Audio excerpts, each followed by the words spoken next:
Good Hi, evening. how are you today? I'm good. How you doing? I'm good, thank you. I'm Kieran. My pronouns are he, him. I think Good we're evening. waiting for a few more people, right? Yeah. We are. Stand by. Without further ado, we're starting with a smash here. Our channel is now live. This is our final night for Filmmaker Q&A. Just to set some of this up for you. Nase, good evening. Good to see you. Yes, I don't see you, but good to see you too. Okay. Kieran, it's good to see you. I am looking for some of your attendees, and it looks like they will be joining us shortly. Bear with me for just a second while I get our attendance list up. It's Nase. Nase, yes. Beautiful name. Thank you. Okay. How have you been enjoying the festival so far? So lovely. I'm glad. Oh, Debbie. Oh, Matt is there. Yeah. Matt. Okay. Okay. So we'll put that up, and I have Kieran and Jeremy. I'm looking for Sheldon. Here's Sheldon. Here come some people.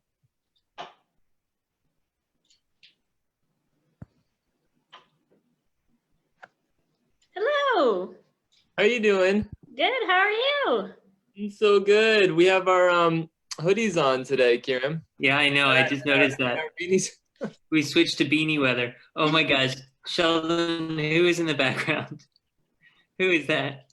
Beyonce, of course. Oh, Beyonce. She's a Virgo, just like me. I think I have everybody. If your screen name is something different than what I am looking for, just raise your hand and we'll sort it out. But you guys think we're missing anybody? I thought we had one more person. We're missing Jeremy. Jeremy, that's right. I'll keep an eye out. Jeremy, if you're out there, raise your hand. But otherwise, I'm going to leave it to you. Alrighty. Sheldon, if you want to take yourself off mute, I'm also asking you questions. Yeah, for sure. Awesome. Is it okay to mute in between? Because I just don't want to get any. Oh, great. Okay, no problem. So how are we doing today? How is everyone? So good. So good. Just had so much banana bread. Oh, good. Yeah, banana bread. Sounds good. So let's start. Okay, so hi everyone. My name is Nase DeSanders. For those who don't know, let's go around and have everyone introduce themselves, their role in the film, and then you guys can say a little bit about the film as well for anyone who doesn't know. Oh, I'm just putting my pronouns in, sorry. I'm Matt. Oh, nice. I'm a co-director, co-writer, and actor in Cicada. My pronouns are he, him. Hey, everybody. Sheldon D. Brown. I am an actor in Cicada as well as a co-writer. I'm Kieran Mulcare. I'm he, him. I'm co-director of Cicada. Very nice. So you guys want to introduce the film a little bit, or if you don't want to, I can, because I saw it. No, I'm curious, but Matt, maybe you should. No, I'd love to hear what Okay. You want to introduce? We never know how to intro the film. All right, I'll introduce the film. So Cicada is about a young bi man who's going back to the D, which is going back to exclusively dating men. And so I'll have that lead us right into the first question. This grappling with which one side one like leans more towards or even entirely towards is a very uniquely bi experience. And LGBTQ plus films have come a long way from constantly just being coming out stories, which is awesome. So why or how did you come to center your film around a bi man in Brooklyn? So that's a great question. I was writing my own experiences, so it wasn't that I was trying to do anything with an agenda. I was really just speaking my own truth growing up and coming into my sexuality. I think a lot of times from both sides, from the straight community and the queer community, you have a bi erasure. And I just saw a wonderful short last night at New Fest. Kieran, do you remember what this was called? But it was about bisexuality. And which one? It was the last one, but anyway, I wish we could shout them out, but it was wonderful. Yeah. And I think a lot of times we just assume that if a guy is in a relationship with another guy, that he's gay, even if he's still attracted to women, or any gender. And in a lot of film and TV these days, you do have more bi representation, but it is more on the female side, which I don't know if that's just easier to swallow for straight people. But yeah, it's cool to have a bi character in this film. Yes, absolutely. I would definitely say in LGBTQ, the B tends to be silent in a lot of media. Yeah. The one's like, we don't really get that one, so never mind. Right. So it is definitely really nice to have a story that is centering around a bi man. And yeah, I do think, a lot of the times if there's going to be a bi character, it's going to be a female, because I think that's easier for straight people. And then also, the entire purpose of that female bi character is going to be like to spice up the love life of the straight couple or something ridiculous like that. So what do you guys hope to see in terms of bi representation in the future? Sheldon, Kieran, you want to answer that one? I mean, I would love to see label free, sexuality that's like, well, yeah, who cares when like you're attracted to this person. There was that theory that Matt brought my attention to, which it's a theory, so it's not like this is the truth, but this idea that homosexuality was a heterosexual invention to deal with their own bisexuality. That, this on this spectrum, I think, when you try to explain your sexuality to someone and they're like, no, it doesn't fit within what I what I imagine. So much of how we connect to people is how they view us. And thankfully, I think that the biggest change makers in that regard actually come from the trans community and the non-binary, gender fluid, gender creative community, because they challenge people to say it's not about the limits of your imagination, it's about the full potential of me, which sexuality contains. And I think that I think in the name of inclusivity, from the perspective of sexual attraction, I think that we can all expand our scope a little bit. Yeah, that's very well said. I like it. Yeah, and also your sexuality doesn't have, it's no one's business what you do with your sex life and who you choose to be with or who you like on this day or tomorrow. It doesn't concern anyone. And so I just want people to like stop being concerned and obsessed over who someone likes and wants to sleep with, because that's just honestly, and Tabitha Brown, that's your business, and that is, I think that, people want to make statements about, what does it mean to be bi or, or what does it mean to be gay and things like that. And that is important. But also where people exist, we have wants and needs and everything. And if we stop putting such pressure and being obsession over labels, or how you feel, maybe people will feel the liberation and freedom to be able to do whatever they want to do and not feel like they have to, that it says something larger than what they're feeling in a moment, just respecting how you feel and what you want.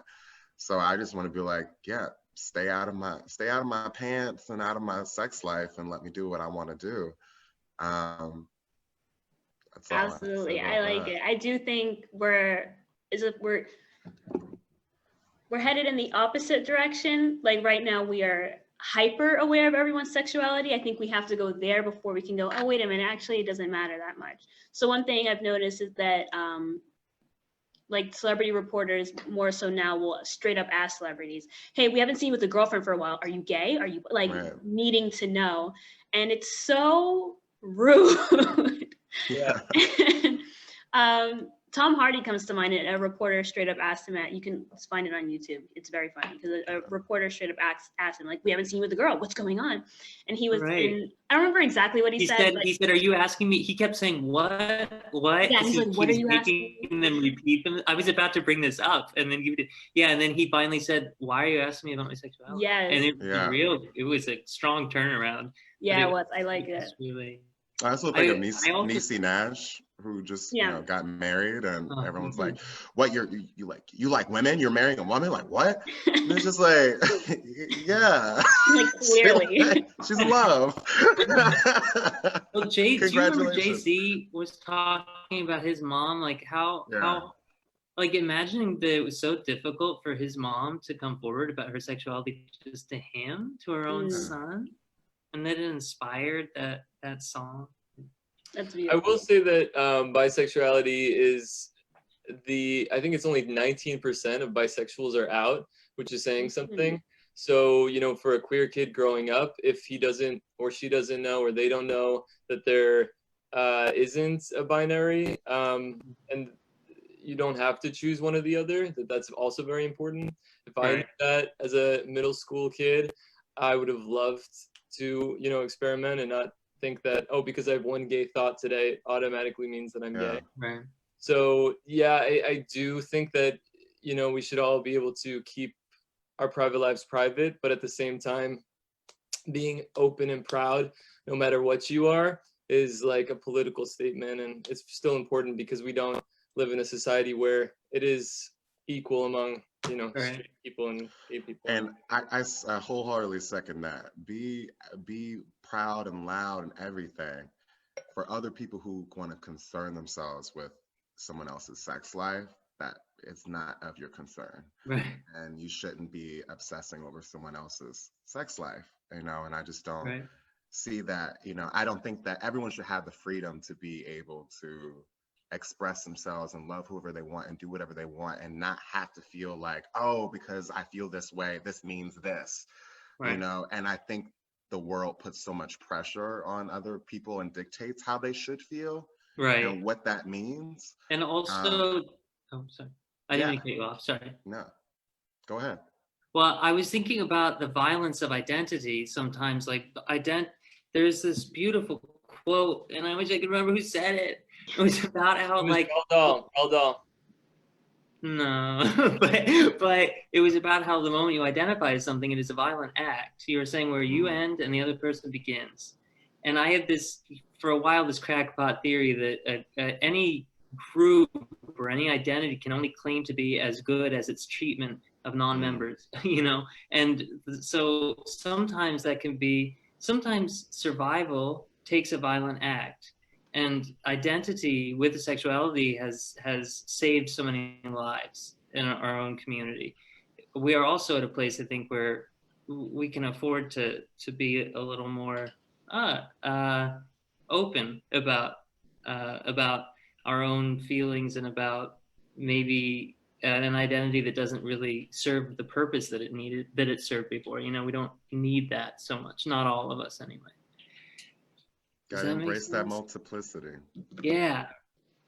Also, there's like bisexuality. There's other variations that don't involve just fucking. Right. Yes. But friends who are romantic with each other, that's super important.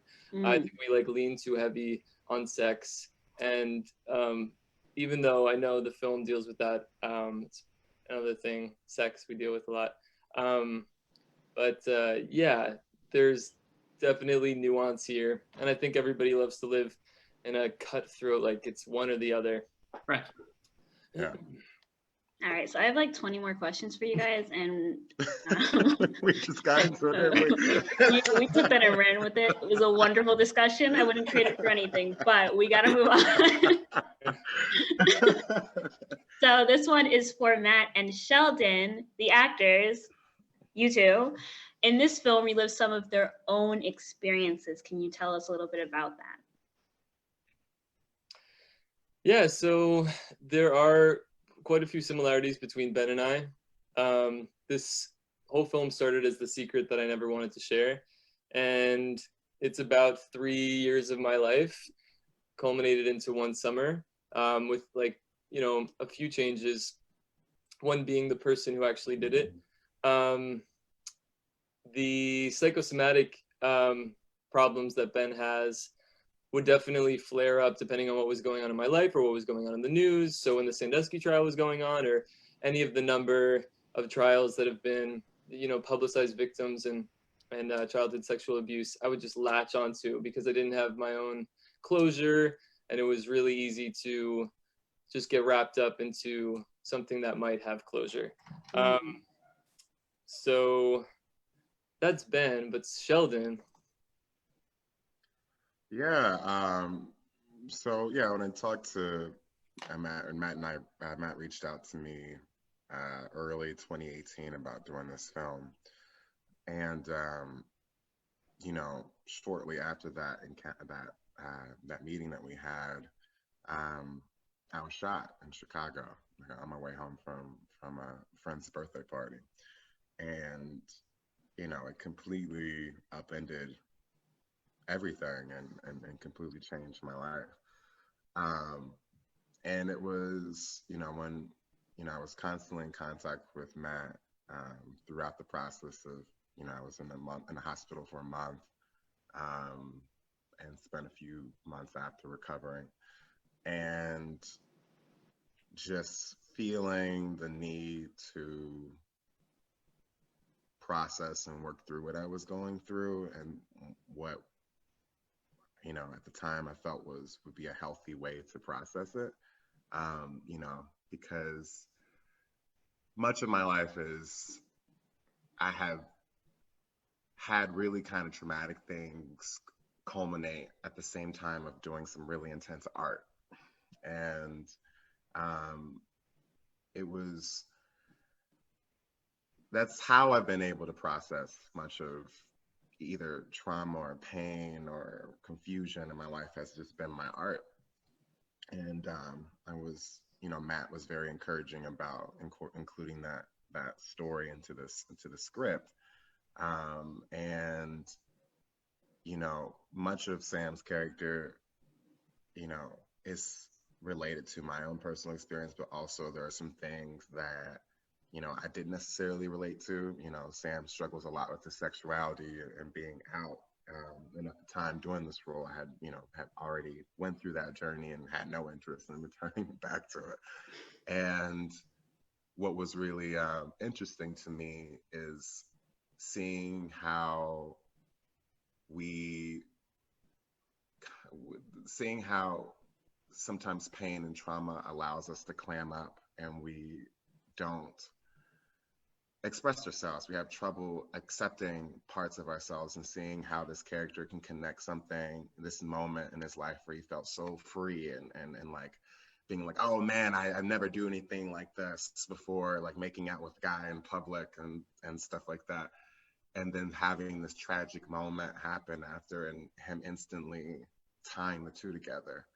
And that to me was just like, yeah, that felt so real because, you know, we struggle a lot with learning to love ourselves, and then as a result we have trouble learning to love someone else. And that journey was just really, really interesting to me, figuring out, you know, not only on top of the family stuff that he has, but this one moment he connects to something so tragic in his life that he really feels like he needs to protect himself by being in the closet. And, you know, it was such a cathartic experience. It was hard as hell, but it was also really healing at the same time. That was absolutely my favorite scene when Sam is lying in the grass and he's telling that story. It was so simple because it's just the camera on your face and you're telling the story, yet you express so much in this, and now it makes sense that this is a true story. And I think for people who don't know or understand trauma by no fault of their own, of course, the focus tends to be on the act itself. So it'd be like, you got shot, we have to talk about that. That's the part that you're freaking out about, right? When instead it often is not the act itself, but how one felt in the moment. Or like when you were telling the story, you were very, at least in the film, you were very, I guess, focused on the humiliation or just the anger, just the way it feels when you think that somebody wants you, when instead all they want to do is do you the greatest harm. Yeah. So I can only imagine how awful that would feel in the moment. And of course, being shot's a big thing too. But like the feeling in the moment, it was really the stress part in the film. And I thought that was so Yeah. beautiful and so well acted by Thank you. you. So yeah, that was fantastic. I'm realizing I can't ask you all these questions now, guys.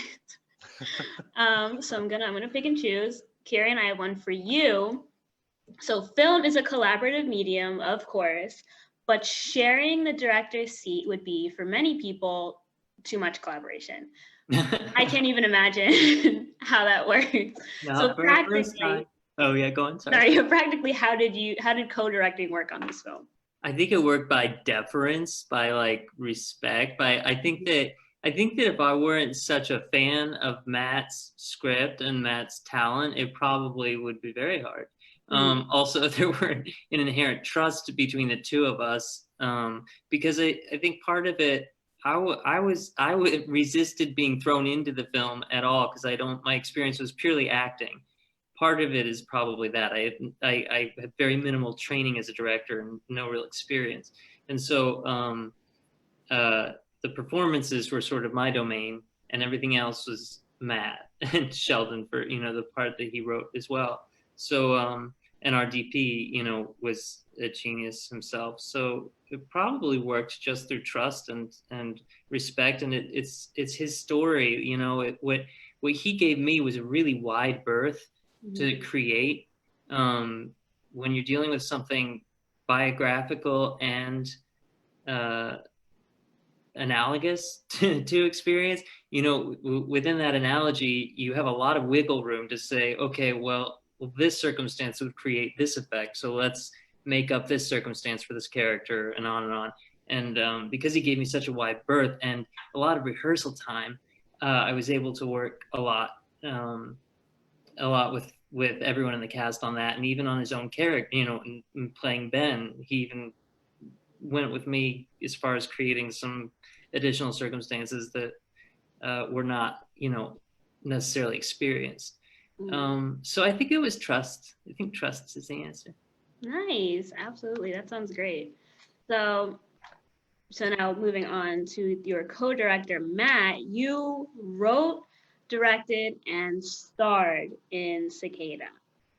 And right? You didn't also do like makeup, set design, and catering, right? It's just yeah, no, I did catering too. Catering too. But I mean, okay, so let's go in. I have a bit of trivia for everyone. Like, you have credits as an editor, a cinematographer, and you were a PA on Avengers. So you. Oh, my IMDb, yeah. So this isn't an Avengers Q&A, so I will not ask you about that. Everyone, any and all questions relating to Chris Evans must be taken up with Matt afterwards. You cannot ask that stuff here. I'm very sorry. So could you give an aspiring indie director advice, or any indie filmmaker at all, advice on how to write, direct, and star in a feature film? Because it seems like a massive undertaking. Oh, great question. I would say just go for it. We haven't sold the film in the US yet, so I don't know how the story ends, but so far so good. So it's really hard to say that we could repeat anything. Like, the way this all came together was very unconventional.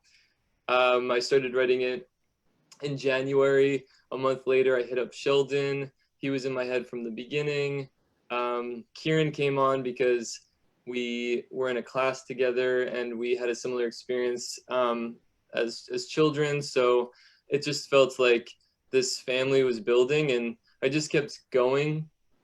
Like, I needed to get this story out of my soul. And it starts with Oprah, actually.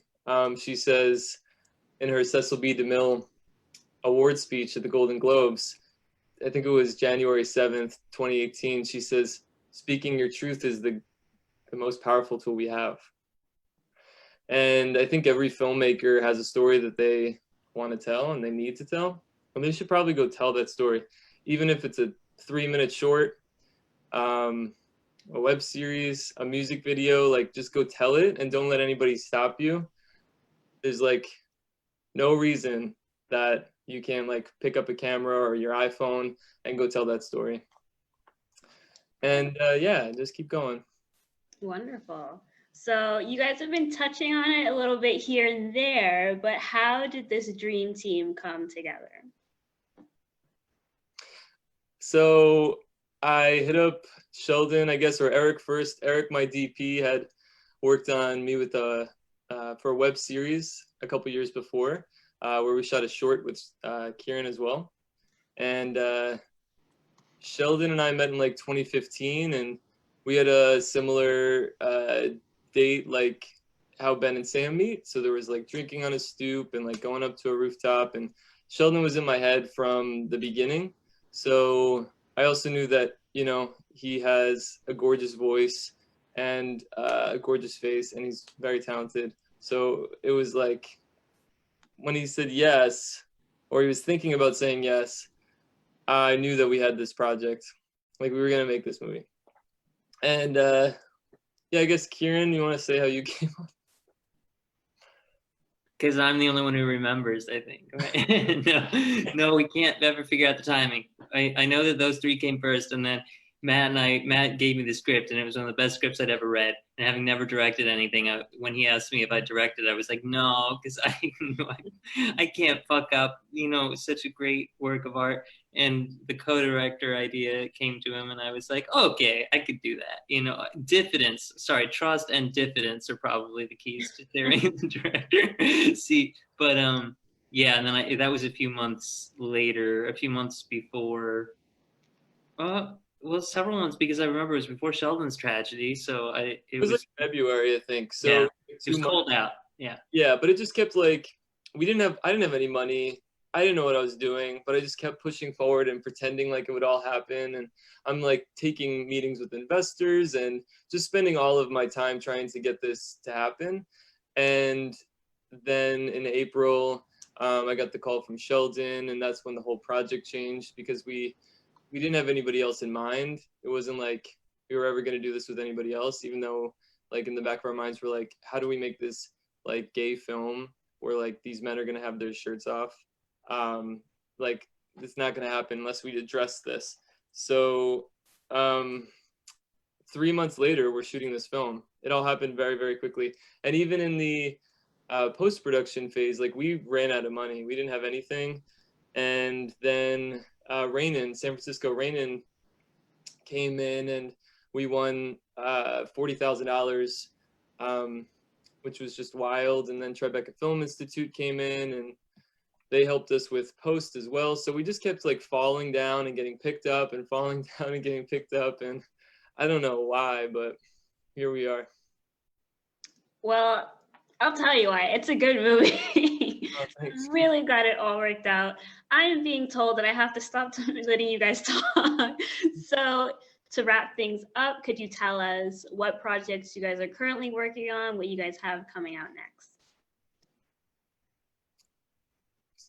So I'll go first. I'm working on a queer horror film and a TV show, actually, about bisexuality. So, yeah. Nice. Yeah, actually, Kieran, because you're. No, well, I'm working on that queer horror film with Matt, and just back to auditioning when they come as an actor, you know. Sheldon? Yeah, I did a horror film a couple years ago that or last year, and it will be releasing this spring, hopefully, in theaters, The Canyonlands. And then outside of that, I am teaching high schoolers right now. Ooh. And have a nice full virtual school year with my students. Good luck with that. That sounds difficult.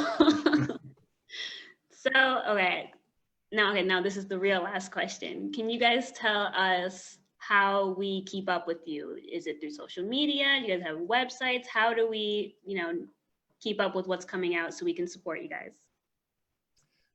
There's a Cicada page, Cicada Film on Instagram. We're all connected to that, I think, right? I mean, everybody can find SB Terrence, The Real Michelle Fifer, Kieran Mulcare. That's our Instagram handles. We're pretty good on that. These two are, anyway. Nice. Alrighty, so everyone follow the Cicada Film Instagram page, follow them all individually on Instagram. And thank you guys so much for speaking with me today. It's Thank you, been Nancy. really good. Thank you, Nancy. Thank you. Thank you all. Bye guys. Thank you. And